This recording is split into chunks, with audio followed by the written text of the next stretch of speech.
तो अब तक हम लोगों ने देखा कि कैसे हमारे पास दो तरह के चार्ज अवेलेबल हैं, एक पॉजिटिव और एक नेगेटिव, और इसका नामकरण कैसे हुआ ये भी कहानी हम लोगों ने सुनी। और साथ ही साथ हम लोगों ने ये भी देखा कि किस बॉडी पे चार्ज होगी या नहीं होगी इसे भी कैसे चेक किया जाए। दो मेथड थे, एक तो प्रैक्टिकल मेथड था कि आप उसे रब करवाइए और लाइट पीसेस के पास ले जाइए, अगर वो अट्रैक्ट करती है तो वो सब्सटेंस चार्ज है। दूसरा था डिवाइस की मदद से, और उस डिवाइस का नाम था गोल्ड लीफ इलेक्ट्रोस्कोप। अभी तक ये चीजें तो क्लियर हो गई कि हमारे पास दो तरह के चार्जेस होंगे, एक पॉजिटिव चार्ज और एक नेगेटिव चार्ज होगा। और बचपन से हम लोग ये पढ़ते आ रहे हैं, या इतना तो ज्ञान हमें अभी तक प्राप्त है कि कोई भी बॉडी पॉजिटिवली चार्ज कब होती है या कोई भी बॉडी नेगेटिवली चार्ज कब होती है। एक्सपेरिमेंट में ये देखा गया कि दो चार्जेस तो होने हैं, नाम भी पता चल गया कि एक पॉजिटिव होगा और एक नेगेटिव होगा। पॉजिटिव चार्ज के लिए एग्जांपल कौन सा था हमारे पास? पॉजिटिव चार्ज के लिए हमारे पास एग्जांपल था ग्लास रड। नहीं, अगर आप ग्लास को सिल्क के साथ रब कर रहे थे तो हम लोगों ने ऐसे कन्वेंशनली मान लिया है कि ग्लास पॉजिटिवली चार्ज होगी। मान लो हमारे पास ऐसा कोई डिवाइस था जिसमें ग्लास में प्रेजेंट इलेक्ट्रॉन को काउंट कर सके। हमने ग्लास को रब किया, ठीक है, ग्लास का रड चार्ज हो गया, रबिंग से ग्लास रड चार्ज हो गया। अब ग्लास रड पॉजिटिवली चार्ज है, ये कैसे पता करें? तो हमने रबिंग से पहले ग्लास रड में नंबर ऑफ इलेक्ट्रॉन काउंट कर लिए समझने के लिए, और रबिंग के बाद हमने नंबर ऑफ इलेक्ट्रॉन्स काउंट किए। देखा ये गया कि आफ्टर रबिंग, फ्रिक्शन के बाद, रब करने के बाद ग्लास रड में इलेक्ट्रॉन की संख्या कम हो गई।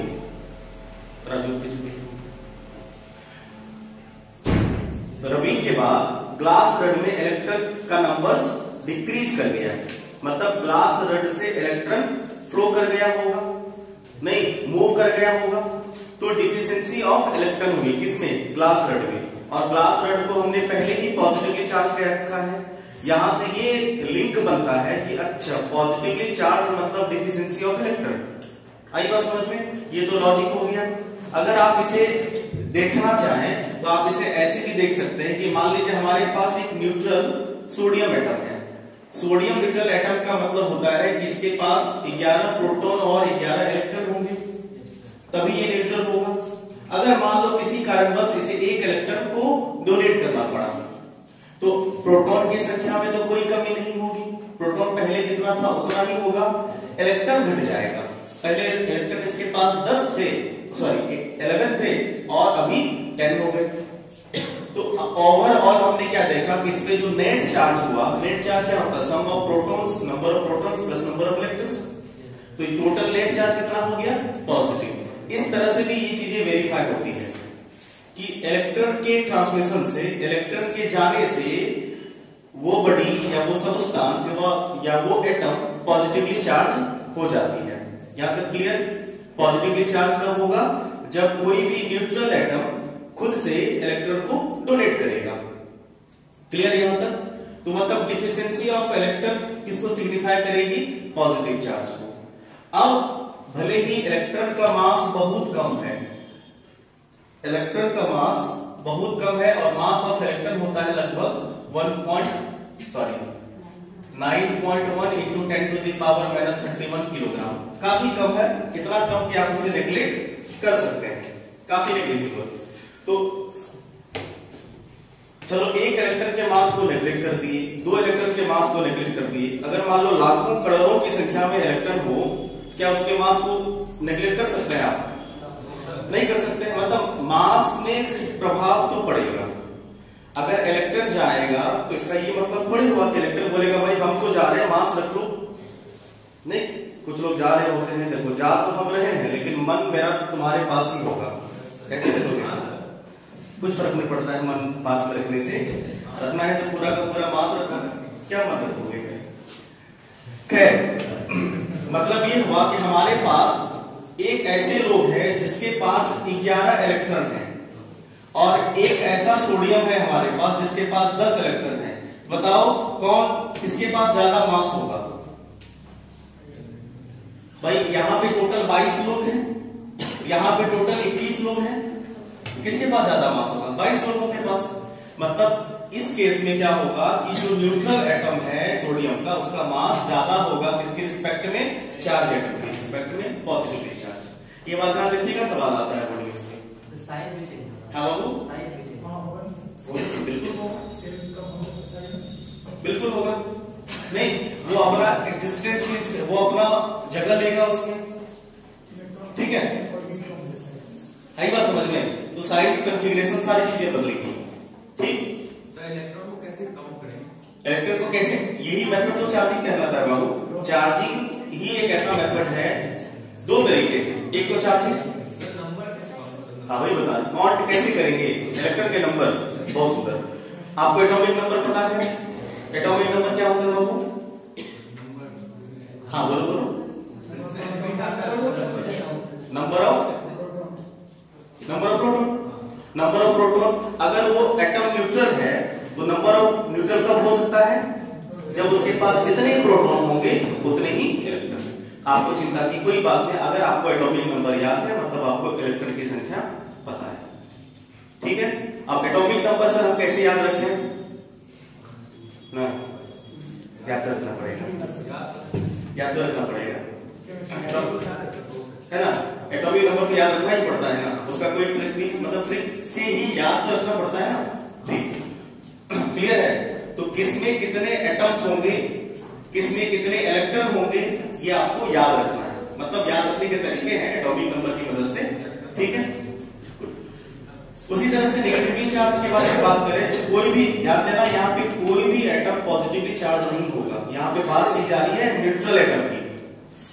न्यूट्रल एटम पॉजिटिवली चार्ज तब होगा जब इलेक्ट्रॉन डोनेट करेगा। कोई भी न्यूट्रल एटम नेगेटिवली चार्ज तब होगा जब वो इलेक्ट्रॉन एक्सेप्ट करेगा, गेन करेगा। तो भाई इलेक्ट्रॉन गेन करने से एक्सेस ऑफ इलेक्ट्रॉन होगा, इलेक्ट्रॉन की संख्या बढ़ जाएगी। जैसे देखो क्लोरीन मान लो 17 था हमारे पास प्रोटॉन, क्लोरीन के पास 17 इलेक्ट्रॉन थे। एटॉमिक नंबर के बेसिस पे क्लोरीन न्यूट्रल एटम हमने उठाया क्लोरीन का। अगर ये एक इलेक्ट्रॉन एक्सेप्ट करता है जिसके पास number of electron increase, number of electron बढ़ जाएगा, तो टोटल 18 हो गए। अगर नेट चार्ज देखो तो नेट चार्ज नेगेटिव आया, एक इलेक्ट्रॉन लेने से एक नेगेटिव आया है, दो इलेक्ट्रॉन लेगा दो नेगेटिव आएगा। अब आप हम ये बताइए टोटल यहाँ पे कितने लोग हैं? 34, इसका टोटल कुछ ना कुछ मास होगा। यहाँ पे कितने हैं? 35, इसका मास बढ़ जाएगा। बढ़ेगा नहीं बढ़ेगा? एक इलेक्ट्रॉन के मास के बराबर थोड़ा सा मास तो बढ़ेगा ना। तो पॉजिटिवली चार्ज एटम का मास घटता है। ऑब्जेक्टिव आपका ये बना, पॉजिटिवली चार्ज एटम का मास घटेगा, नेगेटिवली चार्ज एटम का मास बढ़ेगा। याद रहे, समझ गए बात को? टेक्निक आपके पास है कि भाई इलेक्ट्रॉन जाएगा, जिससे गया उसमें मास घटा, जिसमें गया उसका मास बढ़ा। क्लियर? ये तो एक पॉजिटिव और नेगेटिव चार्ज की कहानी। अभी तक हम लोगों को ये नहीं पता चला है कि रबिंग करेंगे तो कौन सी बड़ी पॉजिटिव चार्ज होगी और कौन सी बड़ी नेगेटिव चार्ज होगी। पॉजिटिव चार्ज कब होगी, नेगेटिव चार्ज कब होगी, पता चल गया। लेकिन हम लोगों ने मान लो इन दोनों को रब किया, ग्लास को प्लास्टिक को रब किया, दोनों बड़ी चार्ज है, लेकिन इसमें पॉजिटिव है कि इसमें नेगेटिव है, कैसे पता? बैठ के इलेक्ट्रॉन गिने। एक तो तरीका है बैठ के इलेक्ट्रॉन के लिए। दूसरा तरीका ये है कि विलियम गिलबर्ट ने इनकी सिस्टमेटिक स्टडी करी थी और हमारे आसपास की डेली यूजेस की चीजें, चाहे वो लकड़ी हो, ईटा, पत्थर, गिट्टी, बालू, जितनी भी डेली यूजेस की चीजें हैं, आसपास जितनी भी चीजें आप देख रहे होते हैं ना, सबके साथ उन्होंने रबिंग करवाया। सबको सबके साथ रबिंग करवाया और उसकी उन्होंने एक सिस्टमेटिक स्टडी करी और उनका एक उन्होंने ग्रुप करा, लिस्ट किया। और इस लिस्ट के बेसिस पे उन्होंने ये बताया कि अगर इस बॉडी को इस बॉडी के साथ रब करवाओगे ना तो ये वाला बॉडी ये वाला चार्ज होगा। मतलब कौन सी बॉडी किसके साथ रब करेगी तो कौन सा चार्ज एक्वायर करेगी, ये हमें बताएगा इलेक्ट्रोस्टैटिक सीरीज। इसमें वो तमाम चीजें हैं, हमने कुछ का ही लिस्ट किया है, सबको तो लिखना पॉसिबल नहीं है, बस आपको समझना है, 2-3 याद रख लो तो और बढ़िया। इसमें से कुछ ऐसी चीजों को हमने लिस्ट किया जो ज्यादा पॉपुलर है, अदरवाइज तमाम चीजों को लिस्ट किया गया। इस आधार पे तो आधार था कि कौन सी बॉडी की इलेक्ट्रॉन गेन या लूज करने की टेंडेंसी क्या है, और ये टेंडेंसी ऑफ गेनिंग और losing electron is called electron affinity. इसको हम लोग इलेक्ट्रॉन एफिनिटी कहते हैं। कोई भी एटम, कोई भी बॉडी या कोई भी सब्सटेंस में जो ये टेंडेंसी होती है ना, कोई जल्दी इलेक्ट्रॉन लूज कर लेता है, कोई लेट से करता है, कोई जल्दी इलेक्ट्रॉन गेन करता है, तो ये जो टेंडेंसी होती है सर, इस टेंडेंसी को हम लोग कहते हैं इलेक्ट्रॉन एफिनिटी। तो इलेक्ट्रॉन एफिनिटी के बेसिस पे इन्होंने इस सीरीज को बनाया। ठीक है, अब इस सीरीज का आपके सिलेबस में उतना ज्यादा इंपॉर्टेंट रोल तो नहीं है, लेकिन फिर भी लिंक है आपकी, क्योंकि पहले तो तुमने ये सीरीज पढ़ा नहीं, अब पढ़ोगे नहीं तो पढ़ोगे कब, क्योंकि इसके बाद फिर पढ़ोगे नहीं। तो एक ही मौका है आपके पास ये सीरीज पढ़ने का। इससे पहले सीरीज पढ़ा आप लोगों ने, इलेक्ट्रोस्टैटिक सीरीज नहीं पढ़ा, इसके बाद भी नहीं पढ़ोगे, तो यही मौका है पढ़ लो। सिलेबस से रिलेटेड है, क्योंकि आपके पास ना ये एम्बर वाला, ये सब सारी चीजें आपको, ग्लास रड हुआ चाहे प्लास्टिक हुआ, ये सब पे कौन से चार्जेस होंगे ना आपसे पूछे जाते हैं, इसीलिए। तो ये ऐसी लिस्ट होगी जो हमें हेल्प करेगा कि किस बॉडी को किसके साथ रब करवाने से कौन सा बॉडी कौन सा चार्ज एक्वायर करेगा, किस बेसिस पे। अभी फिलहाल हमने इनको increasing tendency to gain electron, मतलब किस, जैसे इंक्रीजिंग टेंडेंसी बढ़ रही है ना, टेंडेंसी इलेक्ट्रॉन गेन करने की टेंडेंसी बढ़ रही है, इस बेसिस पे हमने, मतलब ह्यूमन स्किन और एबोनाइट में सबसे ज्यादा इलेक्ट्रॉन लेने की कैपेसिटी कौन रखेगा, एबोनाइट रखेगा। इस बेसिस पे हमने इसको अरेंज किया। कोई दिक्कत आप? हाँ बोलो। एबोनाइट एक रड है बाबू, जिस तरह से मेटालिक रड होता है ना, नहीं मेटालिक रड, उसी तरह से एक मेटालिक रड होता है जिसको हम लोग एबोनाइट कहते हैं। जैसे आयरन रड हुआ, एल्यूमिनियम रड हुआ, नहीं ये एलॉय होता है एक तरह का, बहुत सारे एलिमेंट का कंपोजिशन होता है, और ये स्पेशल इसलिए है क्योंकि इसका यूज किया जाता है, ये बहुत ही जल्दी चार्ज हो जाता है। एबोनाइट का रड अगर रब करोगे ना, जैसे इसको बहुत देर तक रब करना पड़ेगा और बहुत कम चार्ज ये होगा। एबोनाइट का रड अगर रब करोगे ना, वो स्ट्रॉन्ग चार्ज हो जाएगा, काफी पावरफुल, इसलिए ऐसा यूज करते हैं। क्लियर? चार्ज की पोलैरिटी का मतलब हो गया कि कौन सा चार्ज पॉजिटिव है और कौन सा चार्ज नेगेटिव है, इसको कहते हैं हम लोग चार्ज की पोलैरिटी। पोलैरिटी मतलब चार्ज का नेचर, पॉजिटिव या नेगेटिव। कौन पूछा? ठीक है, आगे बढ़े। कैसे काम करेगा ये बाबू? आपको क्या करना है, इन सीरीज को याद रखना है। याद रखने के आपको अपने अपने ट्रिक बना लेने हैं। अगर आपको याद रखना हो तो आप इसे ट्रिक भी कर सकते हैं, कोई भी ट्रिक बना के बताना। कोई एक बीच में बनाए थे, भूल गए थे, याद नहीं था। इसको याद रखने के ट्रिक, एक ट्रिक बनाए थे हिमेश रेशमिया वाला, कितनी याद है कि नहीं है। हिमेश रेशमिया एक बार गर्ल्स हॉस्टल गया, यहाँ तक ठीक है। उसके बाद ये नैनोन और वूल आ गया है, हाँ, जहां न्यू कैट, हाँ, उसके बाद सिल्क है, न्यू NEU हुआ ना बाबू, न्यू कैट सिल्क साड़ी पहनकर, वुड है ना, वहां वार WAR वार में लड़ने गई, ऐसे ही कुछ भी बना लेना है।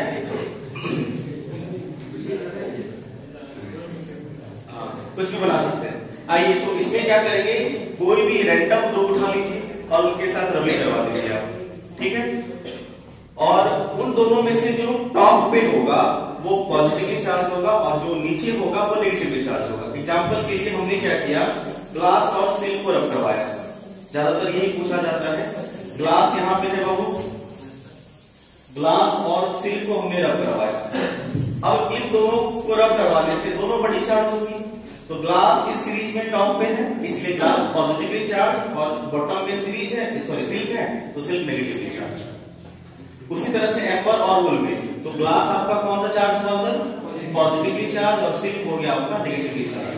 अगर यही हम सिल्क को एबोनाइट के साथ रब करवा देते तो यस, जो सिल्क कुछ देर पहले पॉजिटिव था अभी नेगेटिव हो जाएगा। अगर अगर सिल्क को आप एवोनाइट रड के साथ रब करवाइएगा तो silk becomes positively charge, ebonite becomes negatively charge. कैसे ये सीरीज काम करता है समझ पाए? बताइए, एम्बर को अगर हम वुल के साथ रब करवाएंगे तो कौन सा चार्ज होगा? एम्बर देखो जरा, एम्बर नीचे है तो नेगेटिवली चार्ज होगी और वुल पॉजिटिवली चार्ज होगा। क्या ये सीरीज क्लियर है? कैसे काम करता है समझ गए? आपको 2-3 पेयर याद रखने हैं। एक तो ग्लास सिल्क का, एम्बर का, एवोनाइट जो सबसे नीचे होता है, ये आपको पता ही है। हाँ जी, हाँ प्रूफ। ये एक्सपेरिमेंटल डाटा था बाबू और उसके बेसिस पे ये सीरीज किया गया था। पहले एक्सपेरिमेंट ही हुआ, प्रूफ जैसे आप कहते हैं सर हमें दिखाइए, उसी को प्रूफ करते हैं ना, आपको दिखाइए। कोई बात नहीं, आप इनमें से एक ग्लास रड लाइए, सिल्क लाइए, रब करवाइए, चार्ज चेक करिए। ठीक है, जैसे कैसे चेक कर सकते हैं सर? चेक कैसे कर सकते हैं? तो मान लीजिए आपके पास पहले से एक पॉजिटिव चार्ज रड है, कहीं से आपने जुगाड़ कर रखा है, पॉजिटिव चार्ज रड है। दूसरा, आपने ग्लास को सिल्क के साथ रब करवाया। अब ग्लास रड को इसके करीब लाए, ग्लास रड को इसके करीब लाए। अगर ग्लास रड पॉजिटिवली चार्ज होगा मतलब रिपल्सन होना चाहिए, या आपको रिपल्सन देखने को मिलेगा। रिपल्सन देखने को मिला, इससे ये प्रूफ हो गया कि ग्लास रड पॉजिटिवली चार्ज है। बहुत सारे तरीके हैं, कुछ भी कर सकते हैं। मैग्नेट के साथ हो सकता है, मैग्नेट के साथ। हाँ बिल्कुल, मैग्नेटिक फील्ड तो क्रिएट करता ही है चार्ज आपका। दो मैग्नेट को सर चिपक जाता है उसी तरह से, हाँ उसी तरह से हम बताएं ना कि लाइक चार्ज रिपल्सन। आपके पास एक मैग्नेट तो पहले से होना चाहिए ना, एक चार्ज आपके पहले से पास है, एक पॉजिटिवली चार्ज आपके पास है, पॉजिटिवली चार्ज रड आपके पास है। आपने ग्लास को रब किया और इस पॉजिटिवली चार्ज रड के पास लाए तो पॉजिटिवली चार्ज रड रिपेल हो गया। मतलब ये रड जो था ग्लास में, पता नहीं किस पे कौन सा चार्ज है, ये रिपेल हो गया। इस बात से ये प्रूफ होता है कि ग्लास रड पॉजिटिवली चार्ज है, जिस तरह से आपने मैग्नेट का चेक किया था होल। ठीक है, तो इस तरह से हमें ये पता चल जाएगा कि कौन सा चार्ज पॉजिटिव होगा, कौन सा चार्ज नेगेटिव होगा। ओवरऑल मेनली हम लोग बात ये करते हैं कि कंडक्टर में जो करंट कैरियर होता है, जिसको चार्ज कैरियर कहते हैं, वो होता है इलेक्ट्रॉन। तो हमारी पूरी कहानी इलेक्ट्रॉन पे बेस्ड होगी। इलेक्ट्रॉन को ही फ्लो करवाना है, इलेक्ट्रॉन से रिलेटेड ही बातें करनी है, पॉजिटिव चार्ज तो फिक्स होगा। ठीक है, तो पूरी कहानी इलेक्ट्रॉन के आसपास होगी। यहां तक क्लियर? आगे बढ़े हम। आइए चार्ज से रिलेटेड कुछ ऑब्जेक्टिव्स करें पहले। देखो,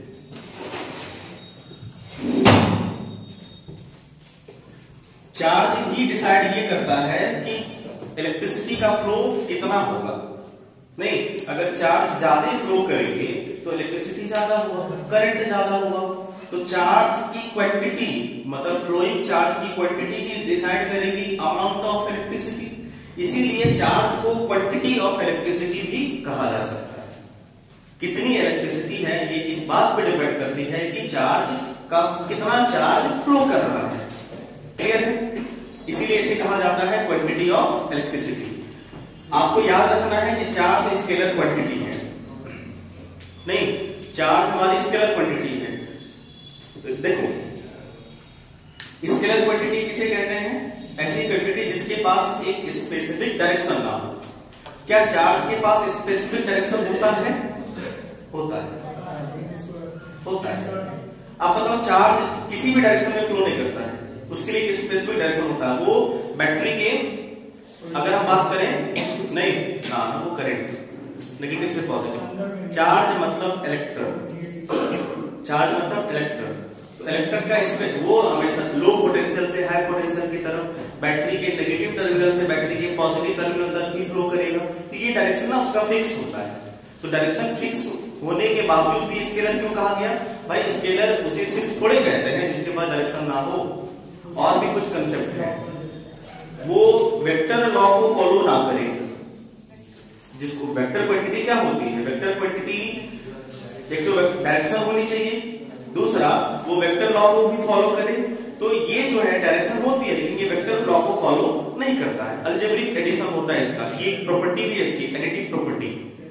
ठीक, चार्ज को आप अलजेब्रिकली सिंपल जो एडिशन करते हैं ना प्लस माइनस टाइप का, उस तरह से ही आप चार्ज को ऐड कर सकते हैं। इस वजह से चार्ज आपका स्केलर क्वांटिटी। कोई दिक्कत? इसके लिए सिंबल हम लोग कैपिटल क्यू या स्मॉल क्यू यूज करेंगे। ठीक है, यूनिट इसका याद रखना है आपको, काफी टाइप्स यूज होगा। इसका यूनिट होता है कूलम्ब्स, ठीक है, कूलम्ब इसका यूनिट होगा। सिंबल हम लोग कैपिटल सी यूज करेंगे। कभी कभी ये पूछा गया है कि क्या चार्ज फंडामेंटल क्वांटिटी है? कितनी फंडामेंटल क्वांटिटी है आपके पास? 7। याद है ना? बोलो बोलो। किलोमीटर फंडामेंटल नहीं है, सेंटीमीटर भी फंडामेंटल नहीं है। 7 फंडामेंटल है बाबू। लेंथ, मास, टाइम, ऐसा जो तो आप यूनिट बता रहे हैं। Length, mass, time, temperature, limit intensity, electric current. Electric current fundamental है, इलेक्ट्रिक करंट फंडामेंटल है, चार्ज हमारा फंडामेंटल नहीं है। अब सुनो, तो कभी कभी आपको ये पूछा जाएगा एसआई सिस्टम में जो हम लोग चार्ज को यूज कर रहे होते हैं ना, ये डिराइव्ड है, कहीं और से लाया गया है, एसआई में डिड्यूस करवाया गया है। एक्चुअली ये फंडामेंटल क्वांटिटी एक नया सिस्टम, एक सिस्टम ऑफ यूनिट होता है। आपके पास ढेर सारे सिस्टम ऑफ यूनिट है, सीजीएस है, एफपीएस है, एमकेएस है, एमकेएसए है, एमकेएसक्यू है। ये जो एमकेएसक्यू सिस्टम होते हैं ना, इसमें फंडामेंटल क्वांटिटी होती है चार्ज आपकी। क्यों? एमकेएसक्यू, क्यू चार्ज है नहीं, एमकेएसक्यू क्या है? जैसे एसआई सिस्टम क्या होता है, जिसमें लेंथ का एसआई यूनिट होता है ना, लेंथ को मीटर में, मास को किलोग्राम में, टाइम को सेकंड में मेजर करते हैं। सीजीएस में क्या होता है? लेंथ को सेंटीमीटर में, मास को ग्राम में, टाइम को सेकंड में करते हैं। उसी तरह से एक बहुत सारे सिस्टम ऑफ यूनिट्स बने हमारे, उनमें से एक सिस्टम ऑफ यूनिट है एमकेएसक्यू, मास किलोग्राम सेकेंड और क्यू फॉर चार्ज। तो एमकेएसक्यू सिस्टम में फंडामेंटल क्वांटिटी हमारा चार्ज होता है। तो आपको ये कभी कभी पूछा जाएगा इस सिस्टम में चार्ज फंडामेंटल क्वांटिटी है क्या? Charge fundamental quantity SI system में है? नहीं, एसआई सिस्टम में वो डिराइव्ड क्वांटिटी है, फंडामेंटल क्वांटिटी एमकेएसक्यू है। बात समझ पाए? कभी कभी डायमेंशन भी पूछा गया है। आपको अगर याद होगा, बचपन में आपने पढ़ा है कि I बराबर current equal to Q by T होता है ना, मतलब Q equal to I into T. अगर ये फॉर्मूला को हम लोग ध्यान में रखें तो इसका डायमेंशन भी बना सकते हैं, क्योंकि I फंडामेंटल है, I का होता है डायमेंशन I या A और टाइम का T होता है। तो डायमेंशन या तो आप AT यूज करिए या तो IT यूज करिए, या आप इसे कंप्लीट फॉर्म में लिख सकते हैं। तो M0 L0 T1 I1, इस तरह से इसका डायमेंशन यूज करेंगे। बिहार बोर्ड में पूछा गया था काफी बार चार्ज का या करंट का डायमेंशन सब। ये तो हो गई इसकी यूनिट की बात। आते हैं सीजीएस यूनिट। सीजीएस यूनिट काफी काम का है आपका, याद रखना है आपको। दो तरह के सीजीएस यूनिट होंगे आपके पास। एक सीजीएस यूनिट हम लोग यूज करेंगे तब जब चार्ज रेस्ट में होगा, उसको कहते हैं ESU, इलेक्ट्रोस्टैटिक यूनिट, ठीक है। जब चार्ज रेस्ट में होगा तब हम लोग उसके लिए सीजीएस यूनिट यूज करेंगे, कौन सा? ESU, electrostatic unit. और जब चार्ज मोशन में होगा तब उसके लिए हम लोग EMU यूज करेंगे, इलेक्ट्रोमैग्नेटिक यूनिट। समझ पाए? क्योंकि जब चार्ज मोशन में होता है तो अपने आसपास वो मैग्नेटिक फील्ड बनाता है, इसलिए हम लोग उस वक्त उसका सीजीएस यूनिट EMU यूज करेंगे। क्लियर? अब ESU और EMU में रिलेशन भी आपसे पूछा जाता है। जैसे ये बात याद रखिएगा कि ESU सीजीएस यूनिट है चार्ज का, ज्यादा पॉपुलर है। अगर आपसे ये पूछा गया, ध्यान दो, अगर आपसे ये पूछा गया सिंपल सवाल कि right the CGS unit of charge, कौन से लिखोगे? ये वाला कि ये वाला? फ्रैंकलिन लिखना है, ज्यादा पॉपुलर है ये। अगर आपको कोई स्पेसिफाई नहीं किया गया है या सवाल पढ़ने से आपको ये समझ में आ रहा है कि चार्ज रेस्ट में है कि मोशन है, तब तो आप आराम से लिख देंगे। अदरवाइज अगर कुछ नहीं इंफॉर्मेशन दे रखा हो तो आप फ्रैंकलिन यूज करिए, ठीक है। फ्रैंकलिन क्या है? ESU यूनिट, मतलब ESU को भी फ्रैंकलिन कहते हैं। सीजीएस यूनिट होता है चार्ज का, इसे स्टैट कूलम कहते हैं। स्टैटिक कूलम, देखो नाम पूरा है स्टैटिक कूलम, कंप्लीट नाम जो है ESU का यूनिट में स्टैटिक कूलम है, मतलब चार्ज जब रेस्ट में होता है तो कूलम स्टैटिक, ऐसे भी याद रख सकते हैं। इसी को फ्रैंकलिन कहा जाता है। और ये वैल्यू आप चाहे तो याद रख सकते हैं। फ्रैंकलिन जो होता है वो स्मॉलेस्ट यूनिट चार्ज का होता है, चार्ज का सबसे छोटा यूनिट जो कि यूज किया जाता है। बनाने का तुम कोई भी छोटा बना सकते हो, लेकिन जो यूज करने वाला चार्ज का स्मॉलेस्ट यूनिट है वो फ्रैंकलिन होता है। मतलब एक कूलम में 3 × 10⁻⁹ फ्रैंकलिन होते हैं।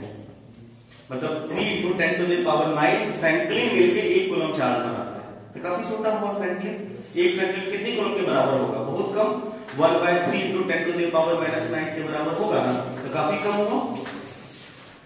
अगला एक यूनिट है आपका सर EMU, इलेक्ट्रोमैग्नेटिक यूनिट। इसे हम लोग कहते हैं एब्सोल्यूट कूलम। एब्सोल्यूट, इसे एब कूलम कहा जाता है। शॉर्ट में अगर आप इसे बोले, जैसे इसको शॉर्ट में आपने स्टैट कूलम कहा ना, इसी तरह से इसे शॉर्ट में एब कूलम कहा जाता है। क्लियर है? और ये 10 कूलम का एक ग्रुप जो होगा ना, 10 कूलम के ग्रुप को कहा जाता है। 10 कूलम मिलके एक EMU बनाता है। ठीक है, बड़ा यूनिट है क्योंकि इससे बड़ा यूनिट चार्ज आपके पास अवेलेबल है। इन दोनों का रेशियो कितना होगा करके बताओ तो।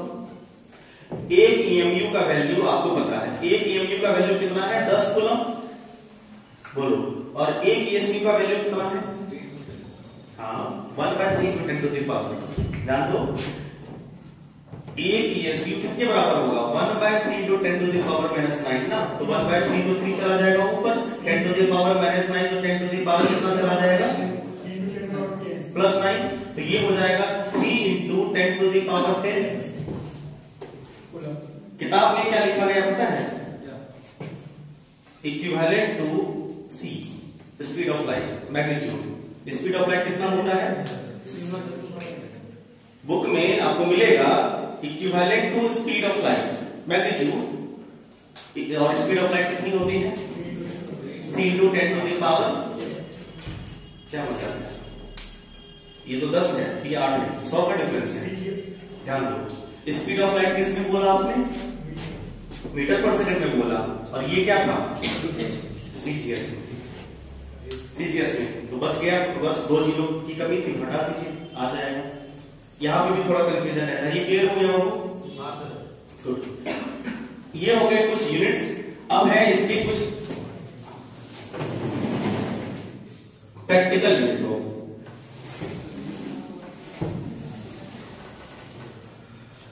उनमें से बहुत सारे ऐसे पॉइंट्स जो एग्जाम में काफी बार आ चुके हैं, इसीलिए हम सारा पॉइंट को डिटेल्स में बता रहे हैं आपको, डिस्कस करके, ताकि आपको याद रहे। अगला है practical unit. Practical, 2 practical popular unit है, दोनों आपको याद रखने हैं, काफी यूज होगा इसका, सवालों में भी यूज होंगे इनके। ये तो आप बहुत काफी कम यूज हुआ है, ये काफी टाइम से यूज हुआ है। एक होता है एम्पेयर आवर। इनको जनरली जो इलेक्ट्रॉनिक्स, जैसे मान लो तुम लोग इंजीनियरिंग करोगे और ब्रांच तुम्हारा मान लो इलेक्ट्रॉनिक्स वगैरह होगा, तो उनमें ये यूज होगा, ये यूनिट काफी ज्यादा। एम्पेयर आवर, देखो एम्पेयर आवर मतलब हुआ एम्पेयर करंट और आवर मतलब टाइम। और अभी अभी हमने ये सीखा है कि I बराबर Q/T होता है, मतलब Q बराबर I × T। I मतलब एम्पेयर, T मतलब टाइम सेकंड। तो एम्पेयर इनटू आवर से रिलेटेड ये चार्ज का यूनिट लग रहा है, लग रहा है भी तो 1 एम्पेयर आवर होता कितना है? 1 एम्पेयर 1 आवर।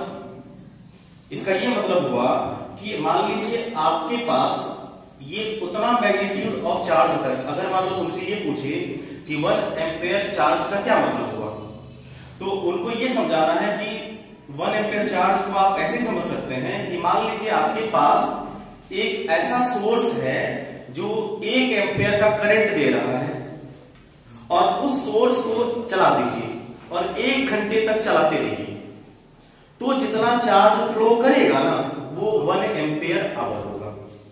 सही बात समझ में? 1 एम्पेयर आवर क्या होगा? 1 एम्पेयर आवर इतना मैग्नीट्यूड ऑफ चार्ज होता है जो कि 1 एम्पेयर के करंट को अगर आप 1 घंटे तक फ्लो करवाएंगे तो जितना चार्ज निकलेगा ना वो होगा, वो क्वांटिटी चार्ज का कहलाएगा 1 एम्पेयर आवर। वैल्यू देख लो जरा, 1 एम्पेयर इंटू 1 आवर। एसआई के अगर आप इसे देखना चाहते हैं, एसआई में चार्ज का SI unit coulomb, 1 ampere into, क्योंकि करंट का एसआई यूनिट एम्पेयर होता है, टाइम का सेकंड, 3600 सेकंड 3600 कूलम। मतलब 1 सेकंड में 3600 कूलम चार्ज ट्रांसमिट करेगा 1 घंटे में। सॉरी, ये हो गया 1 एम्पेयर आवर। क्लियर हो गया? वैल्यू याद रहेगा, आराम है। 1 एम्पेयर आवर, आवर मतलब सेकंड में कन्वर्ट करके कर दीजिए काम। अब है फराडे। जिस तरह से फ्रैंकलिन सबसे छोटा यूनिट होता था चार्ज का, उसी तरह से फैराडे बड़ा यूनिट होगा चार्ज का। जो यूज करने वाला सबसे बिगेस्ट यूनिट होता है, लार्जेस्ट यूनिट होता है चार्ज का, उसको हम लोग कहते हैं फैराडे। ठीक है, अब देखो ये फैराडे कितना चार्ज होता है। जिस तरह से 1 एम्पीयर चार्ज समझ में आया, 1 एम्पीयर आवर, उसी तरह से 1 फैराडे चार्ज को कैसे समझे सर? तो 1 फैराडे उतना चार्ज होता है 1 मोल, है ना, 1 मोल इलेक्ट्रॉन है अगर आपके पास, जैसे आपने गया और 1 मोल इलेक्ट्रॉन उठाया, तो 1 मोल इलेक्ट्रॉन का जो टोटल चार्ज होगा उसको कहते हैं हम लोग 1 फैराडे। 1 मोल मतलब कितना हो गया? 6.023 into 10 to the power 23। इतना ही होता है ना 1 मोल। तो 1 मोल इलेक्ट्रॉन्स और 1 इलेक्ट्रॉन का चार्ज कितना होता है? 1.6 into 10 to the power -19। तो टोटल इलेक्ट्रॉन पे इतने चार्ज होंगे। जब इसे कैलकुलेट किया गया, ये लगभग आया था 96,500 के आसपास। कितना? 96,500। 96,500 कूलम 1 फैराडे बनाएगा, है ना, बड़ा, लगभग 10,000 के आसपास है, सॉरी 1 लाख के आसपास है। तो 96,500 कूलम मिलके क्या बनाएगा? 1 फैराडे। और 1 फ्रैंकलिन कितना होता है बाबू? कूलम में बताओ। 1 Franklin 1/3 into 10 to the power -9 होता है ना। 1 coulomb equal to 3 into 10 to the power 9 franklin. तो बहुत छोटा चार्ज हुआ ये। इस तरह से 1 फैराडे हो गया आपका 96,500 कूलम। ये लार्जेस्ट यूनिट होता है चार्ज का। अगर आपसे स्मॉलेस्ट यूनिट पूछे तो फ्रैंकलिन, लार्जेस्ट यूनिट पूछे तो फैराडे। कुछ और पॉपुलर यूनिट होंगे जो बार-बार आपको यूज होंगे। एक होगा आपका मिली कूलम। आपको मिली, किलो ये सब तो याद ही है ना। मिली का मतलब होता है 10 to the power -3। ध्यान दो, 2 वर्ड आएंगे एम में आपके पास। एक एम आएगा स्मॉल वाला और एक एम आएगा कैपिटल वाला। तुमको बिलीव नहीं होगा, ये सवाल पूछा जा चुका है, 12th में नहीं आया है। ये यूनिट कन्वर्जन से पूछा गया मिली और मैक्रो का 10th में था या 12th में था? 12th में पूछा गया कभी, ये पूछा गया है, हाल फिलहाल में पूछा गया है। खैर, तो एम मतलब हो गया मिली, छोटा, स्मॉल एम तो छोटा वैल्यू, बड़ा एम तो बड़ा वैल्यू, मेगा होता है। और मेगा मतलब 10 to the power 6, मेगा को 10 to the power 6 कहते हैं। तो अगर 1 मिली कूलम होगा तो 10 to the power -3 coulomb use करेंगे। 1 माइक्रो कूलम होगा, 1 माइक्रो को म्यू सी कहते हैं।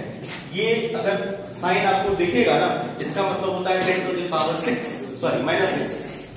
माइक्रो का मतलब हो गया, माइक्रो कूलम का मतलब हो गया 10 to the power -6 कूलम।